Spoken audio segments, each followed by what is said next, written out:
భక్తాదులు, committee సభ్యులు ప్రతి ఒక్కరూ, ఎందుకంటే ఈ సమీపంలో భగవంతుడు ఈ చోట ఇలాంటి ప్రతి ఒక్కరూ దేవాలయాన్ని నిర్మించడం చాలా సంతోషకరం. ఎందుకంటే ఎక్కడ చూసినా ఏదో ఓ ప్రాంతంలో ఉంటాయి కానీ గుడి ఈ విధంగా ఒకే చోట 2-3 గుళ్ళు ఇంకా చాలా నిర్మాణం అవుతాయని కూడా అనిపిస్తుంది. అదేవిధంగా మా అభిమానిస్టు తిప్పయ్య గారికి, అలాగే మా చిలకమ్మ పలుకు అని చిలకమ్మ కూడా ధన్యవాదాలు.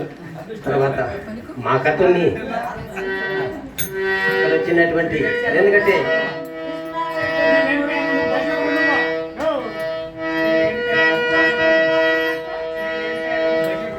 శ్రీ రేణుకా ఎల్లమ్మ భజన బృందం వారి ఇక్కడ చైర్మన్ కావచ్చు, ప్రతి ఒక్క సభ్యులు, కమిటీ సభ్యులు, ప్రతి ఒక్కరికి పేరు పేరున ధన్యవాదాలు తెలుపుకుంటున్నాను. ప్రతి ఒక్కరు ఇదే విధంగా కలిసిమెలిసి భజన కార్యక్రమంలో పాల్గొని ప్రతి ఒక్కరు కూడా. అయితే ఫస్ట్ పాయింట్ మనకి ఇక్కడ ఈ ఆహ్లాదకరము ఉందంటే ఫస్ట్ పాయింట్ ఎవరు తెలుసా? మనం డబ్బు ఇస్తానం అనుకోవద్దండి.